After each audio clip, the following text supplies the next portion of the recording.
बिस्मिल्लाहिर्रहमानिर्रहीम। अस्सलाम वालेकुम डियर स्टूडेंट्स। हम क्लास 10 केमिस्ट्री की नई किताब का चैप्टर नंबर 16 पढ़ रहे हैं। उसमें आज हमारा जो टॉपिक है वो है 16.14 दैट इज़ कुरैयन।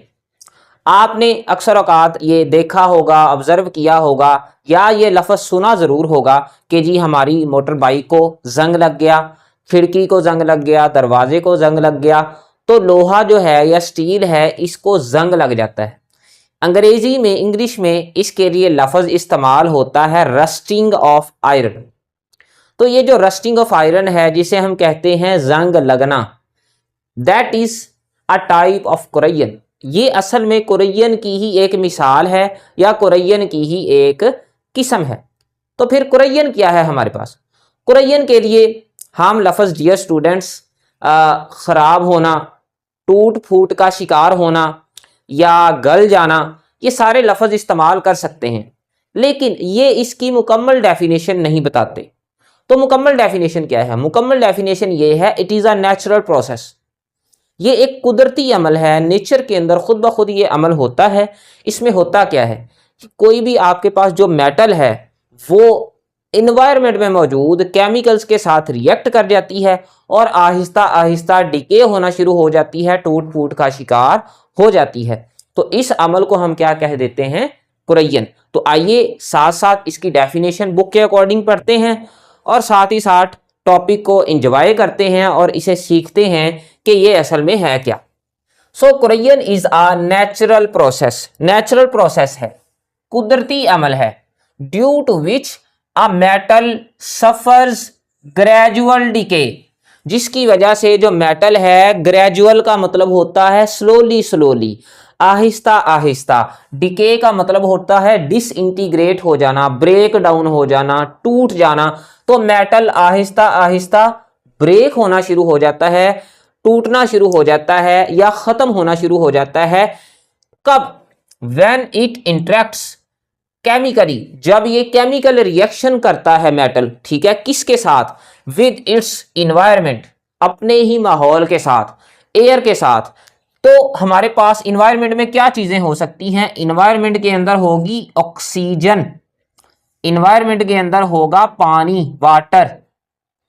इसके अलावा इन्वायरमेंट के अंदर कार्बन के कंपाउंड्स, कार्बन डाइऑक्साइड हो सकती है। इसके अलावा सल्फर के कंपाउंड्स इन्वायरमेंट के अंदर हो सकते हैं।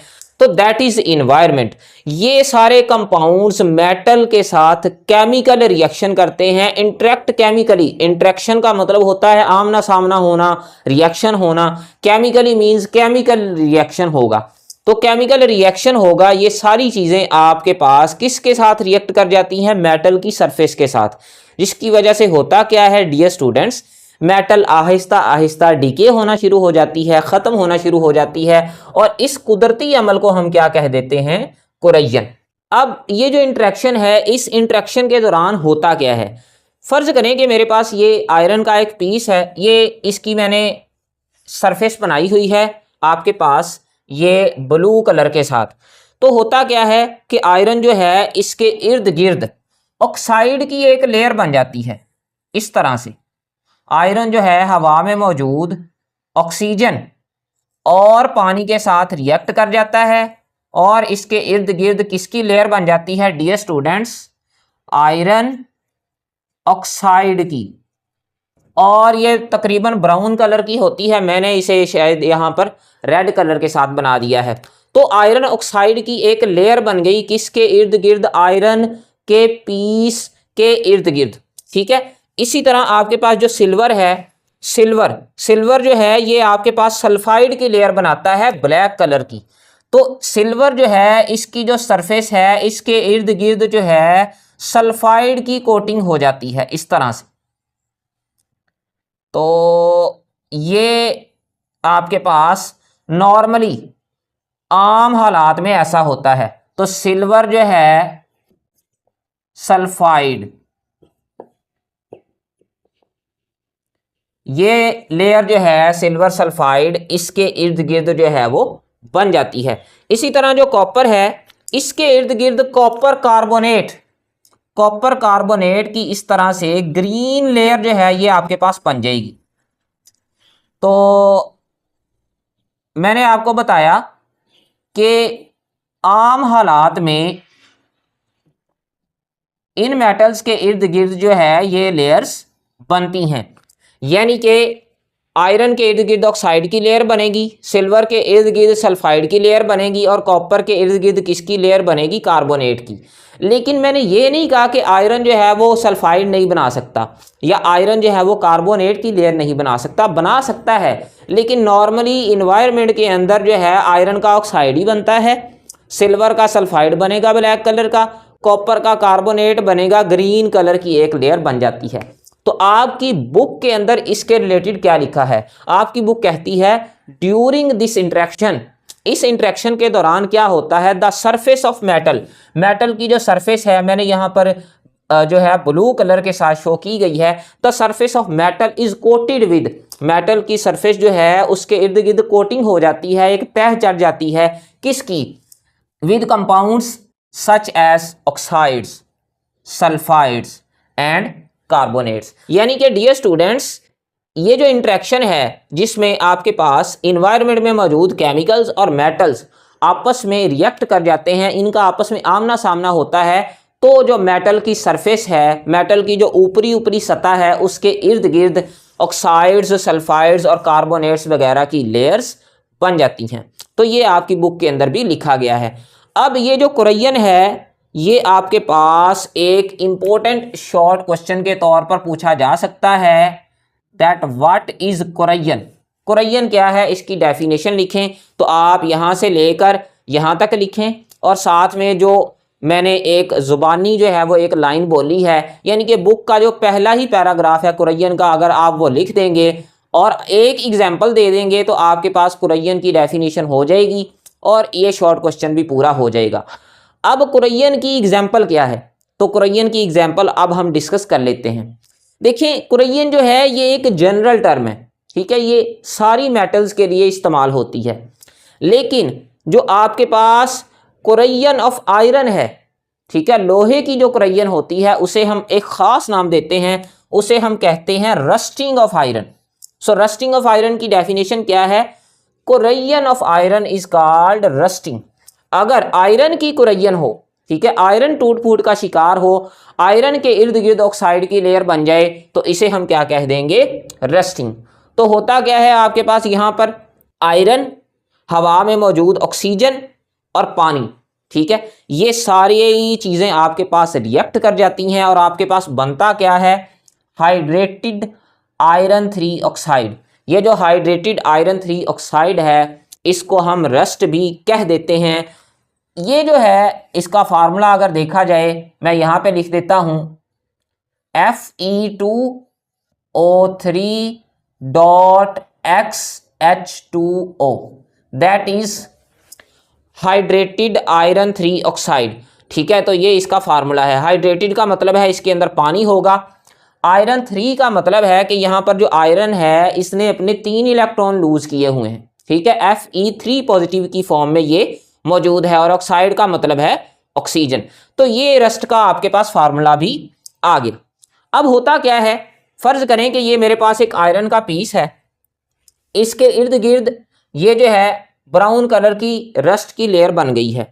अब होगा क्या, ये जो रस्ट की लेयर है ये असल में ऐसी नहीं होती जैसी मैंने बना दी है, ये पोरवस होती है, इसमें किसी किसी जगह पे छोटे छोटे क्या होंगे, सुराख होंगे। पोरवस का मतलब है इसमें छोटे छोटे क्या होते हैं, सुराख होते हैं। अब उससे होता क्या है, ये जो सुराख हैं इसमें से पानी और हवा गुजर कर जो अंदर फ्रेश मेटल मौजूद है, ठीक है, यहां पर जो फ्रेश मेटल मौजूद है, ठीक है, उसकी जाके रस्टिंग करना शुरू कर देती है। तो इसका मतलब है ये जो रस्टिंग है ये जारी ही रहती है, कब तक, जब तक के जो आपके पास मेटल है ये खत्म नहीं हो जाती या आप इसकी हिफाजत नहीं कर लेते।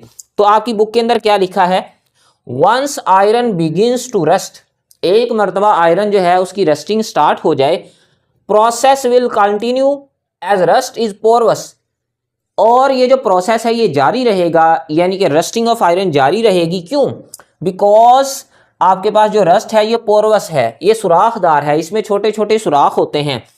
And allows air and moisture to come into contact with fresh metal underneath.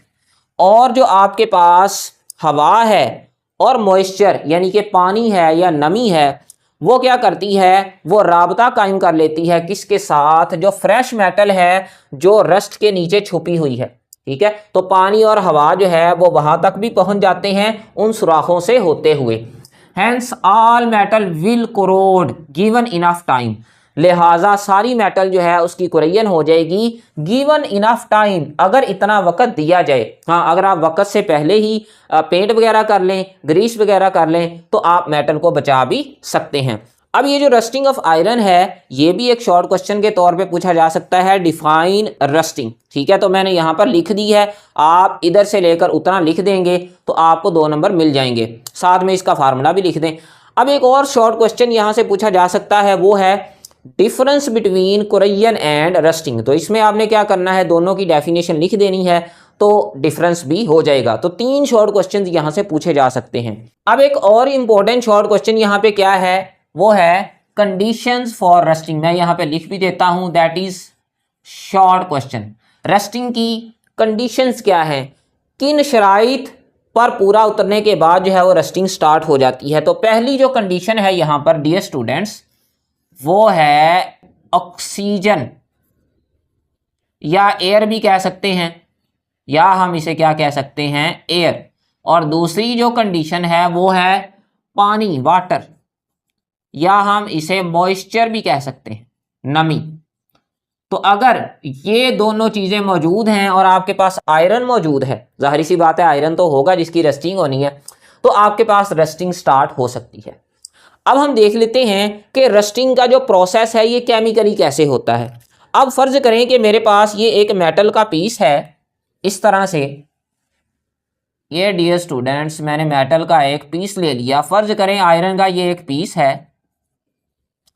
अब होगा क्या कि आपने इसकी हिफाजत नहीं की, ठीक है, किसी वजह से इसके अंदर यहां पर डेंट पड़ गया, यहां पर इस तरह से डेंट पड़ गया, या मिट्टी घट्टा इसके ऊपर लग गया। ठीक है, तो क्या होगा, यहां पर जहां पर डेंट पड़ा है, यहां पर जो है आयरन जो है अपने इलेक्ट्रॉन जो है वो क्या कर देगा, लूज। और आपके पास कुछ इस तरह का रिएक्शन होगा कि जो आयरन है आपके पास Fe, ये क्या करेगा, अपने इलेक्ट्रॉन लूज करेगा। ठीक है, और मैं यहां पर 2 लिख देता हूं आपकी बुक के अकॉर्डिंग, और यहां से 4 इलेक्ट्रॉन जो है वो निकल जाएंगे। एक आयरन का जो मेटल है ये 2 इलेक्ट्रॉन लूज करेगा, 2 आयरन के जो मेटल्स हैं ये आपके पास कितने इलेक्ट्रॉन लूज करेंगे, 4। तो यहां पर आपके पास लॉस ऑफ इलेक्ट्रॉन होगा, कहां पर, जहां पर डेंट वगैरह पड़ गया है आयरन के पीस के अंदर, या जो है वो माहौल की वजह से आयरन का पीस जो है वो खराब हो गया है, गर्द पड़ गई है, मिट्टी घट्टा उसके ऊपर लग गया है, आपने उसकी हिफाजत नहीं की, तो वहां पर आयरन जो है ये अपने इलेक्ट्रॉन क्या कर देता है, लूज। इलेक्ट्रॉन लूज होंगे तो इस अमल को हम क्या कह देते हैं, ऑक्सीडेशन। तो यहां पर क्या हुई आपके पास, ऑक्सीडेशन। ऑक्सीडेशन के लिए मैंने एक लफ्ज भी बताया था, oxidation is the loss of electron. तो यहां तक आपको समझ आ गई। अब इसके बाद क्या होता है, ये जो आपके पास इलेक्ट्रॉन है ये ऑक्सीजन और वाटर, जो कि दोनों चीजें आपको हवा से मिलेंगी, और ये इलेक्ट्रॉन, ठीक है, ये आपस में रिएक्शन करेंगे और आपके पास क्या बनेगा डियर स्टूडेंट्स, आपके पास हाइड्रो ऑक्साइड आयन बन जाएंगे। तो ऑक्सीजन ने वाटर की मौजूदगी में इन इलेक्ट्रॉन को गेन किया और हाइड्रोक्सल या हाइड्रोक्साइड आयन में बदल गई। इस अमल को हम क्या कह देते हैं, gain of electron, that is reduction. तो यहां पर डियर स्टूडेंट्स क्या हो गई है, रिडक्शन हो गई है। अब ये अमल यहां पर रुकता नहीं है, ये जो आपके पास हाइड्रोक्साइड आयन है अब ये किसके साथ रिएक्ट कर जाएंगे, आयरन के साथ। ठीक है, अब ये जो आयरन के आयन्स हैं Fe2 पॉजिटिव और साथ में आपके पास ये 2OH नेगेटिव, ये आपस में रिएक्ट करेंगे और इसके नतीजे में आपके पास आयरन 2 ऑक्साइड, ठीक है, क्या बन जाएगा, आयरन 2 ऑक्साइड।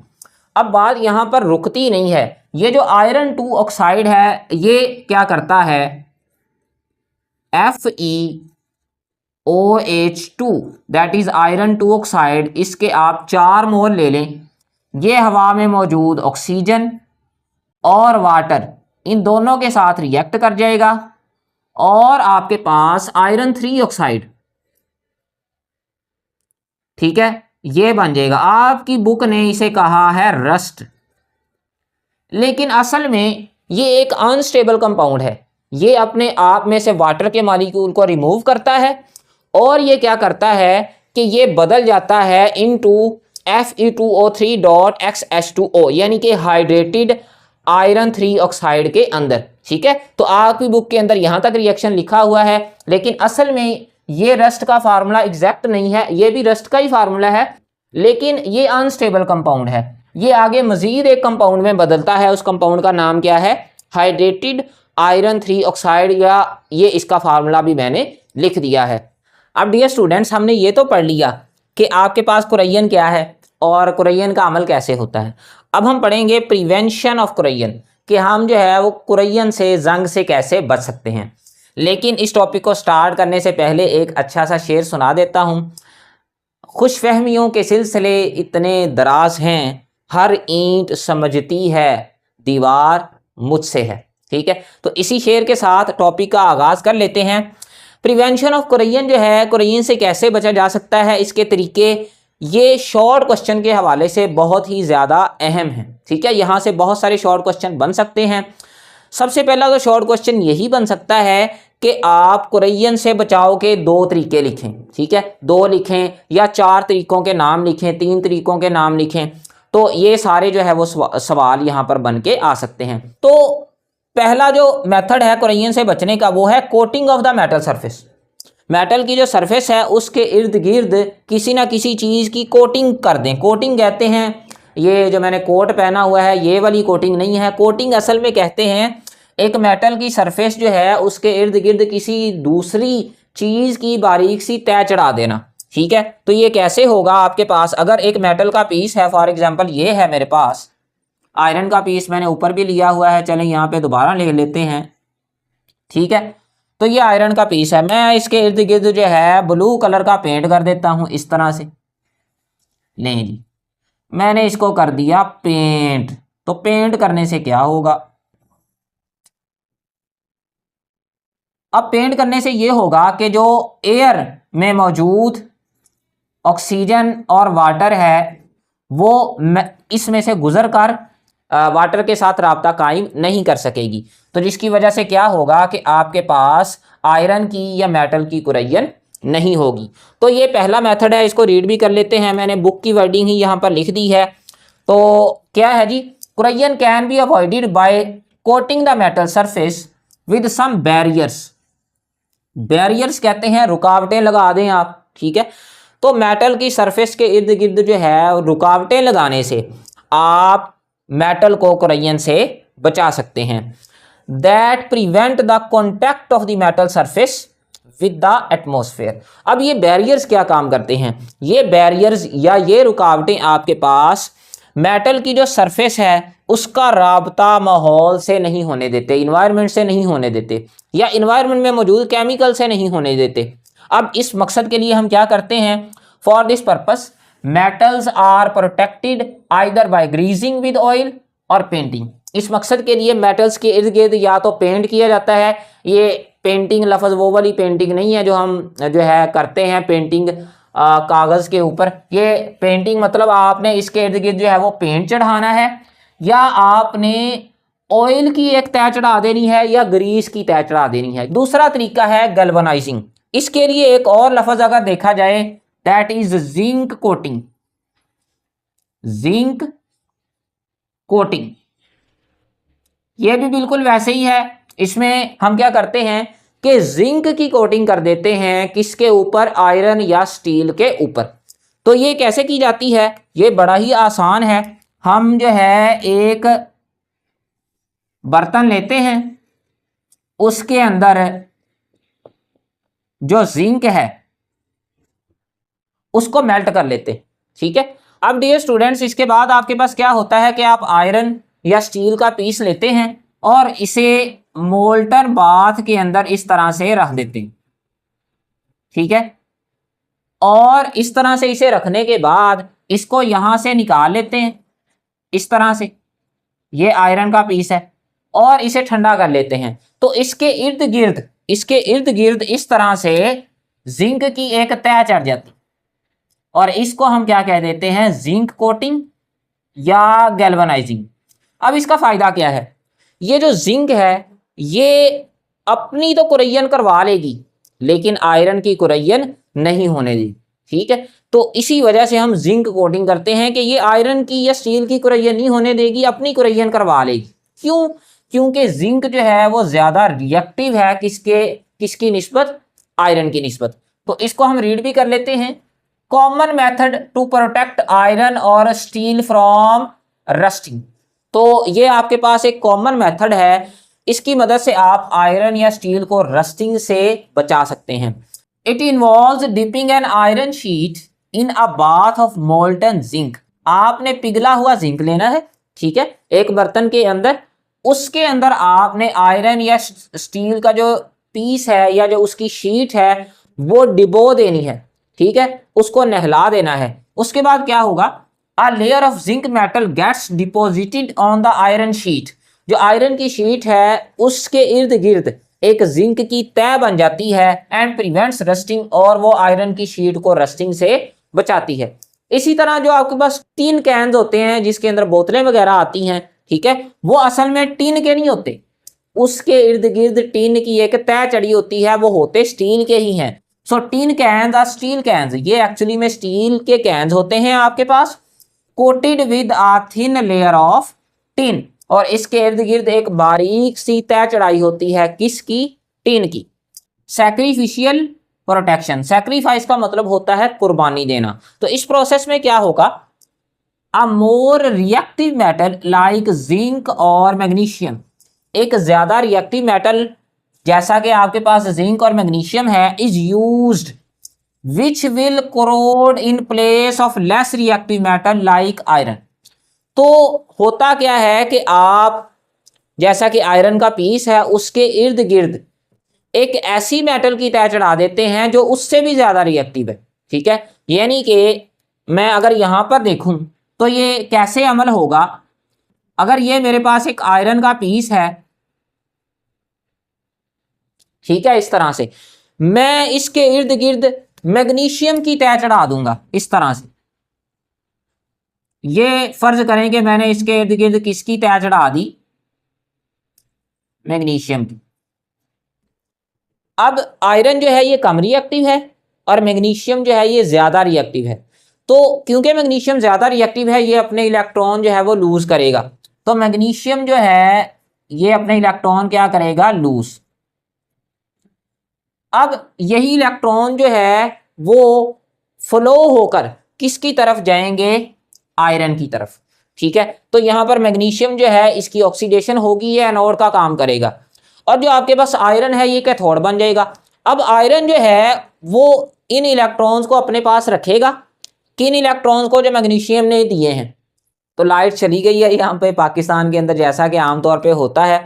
तो मैं क्या करता हूँ, थोड़ा सा लेक्चर रह गया है इसे खत्म कर लेता हूँ। जो आयरन है आपके पास डियर स्टूडेंट्स, ये इन इलेक्ट्रॉन्स को अपने पास रख लेता है। जब ऑक्सीजन इसके ऊपर अटैक करता है या वाटर अटैक करता है तो आयरन अपने इलेक्ट्रॉन लूज करने की बजाय इन्हीं इलेक्ट्रॉन्स को जो इसने मैग्नीशियम से लिए हैं, इन्हीं इलेक्ट्रॉन को ऑक्सीजन को दे देता है, और ऑक्सीजन की क्या हो जाती है, रिडक्शन हो जाती है, और आयरन इस तरह से क्या रहता है, महफूज। तो इस तरह से आपके पास मैग्नीशियम की कुरैयन हो गई, मैग्नीशियम ने अपनी कुर्बानी दी लेकिन आयरन क्या रहा, महफूज रहा, ठीक है। और आपकी बुक के अंदर क्या लाइंस लिखी हुई हैं, the difference in the activity of the two metals. ये जो आपके पास एक्टिविटी या हम इसे रिएक्टिविटी भी कह सकते हैं, कि जो आपके पास दो मेटल्स हैं मैग्नीशियम और आयरन, इनकी रिएक्टिविटी का फर्क है, एक ज़्यादा रिएक्टिव है और दूसरा कम रिएक्टिव है।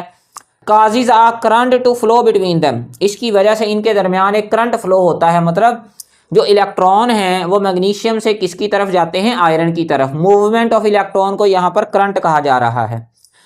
Producing corrosion on the more reactive metal, जिसकी वजह से क्या होगा, कुरैयन जो है वो ज़्यादा रिएक्टिव मेटल या ज़्यादा एक्टिव मेटल जिसे हम मैग्नीशियम कह रहे हैं उसकी कुरैयन हो जाएगी, protecting the less active metal, और जो लेस एक्टिव मेटल आयरन है वो कुरैयन से बच जाएगी। अब ये सैक्रिफिशियल प्रोटेक्शन जो है इसका इस्तेमाल कहाँ कहाँ पे है। Magnesium is often employed to protect steel in buried fuel tanks. ये जो बरीड फ्यूल टैंक्स हैं या जिसे हम अंडरग्राउंड फ्यूल टैंक्स भी कहते हैं, ठीक है, इनके इर्द गिर्द मैग्नीशियम की तह चढ़ाई जाती है। आमतौर पर पाइपलाइंस जो होती हैं ज़ेरे ज़मीन उसके इर्द गिर्द जो है वो मैग्नीशियम की तह जो है वो चढ़ाई जाती है। ये असल में फ्यूल टैंक और पाइपलाइंस वगैरह ये स्टील की बनी होती हैं, तो इसके इर्द गिर्द जो है वो हम मैग्नीशियम की तह चढ़ा देते हैं ताकि इनकी रस्टिंग ना हो आसानी से। एंड शिप हल्स, शिप का जो नीचे वाला जो उसका धड़ होता है, नीचे वाला जो हिस्सा होता है, submerge in the sea water, जो कि समुंदर के पानी के अंदर डूबा होता है, उसकी भी हम जो है वो प्रोटेक्शन के लिए उसके इर्द गिर्द मैग्नीशियम की तह चढ़ा देते हैं। तो ये है आपके पास सैक्रिफिशियल प्रोटेक्शन। अब हम क्विक चेक 16.6 डिस्कस कर लेते हैं। इसमें आपके पास फर्स्ट क्वेश्चन क्या है, what conditions are required for rusting of iron. Rusting of iron के लिए क्या शराइत हैं, ये हम ऑलरेडी डिस्कस कर चुके हैं। पहला आपके पास जो है वो एयर या ऑक्सीजन, और दूसरा आपके पास मॉइस्चर या वाटर। क्वेश्चन नंबर 2 है, if a sample of iron and a sample of zinc come into contact. अगर एक सैंपल आयरन का लिया जाए और एक सैंपल जो है वो जिंक का लिया जाए और उनका आपस में इंटरेक्शन करवाया जाए, विच विल करोड, तो किसकी कुरैयन होगी। एक्सप्लेन योर आंसर, ठीक है, अपना आंसर जो है वो एक्सप्लेन करें। तो जाहिर सी बात है यहाँ पर जिंक की कुरैयन होगी, क्यों, क्योंकि जिंक जो है वो ज़्यादा रिएक्टिव है। So zinc will corrode, zinc की कुरैयन होगी, because it is more reactive than iron, ये आयरन से ज़्यादा रिएक्टिव है। It loses electrons more easily and act as a sacrificial metal, ये अपने इलेक्ट्रॉन आसानी से लूज कर देगा और सैक्रिफिशियल मेटल का किरदार अदा करेगा।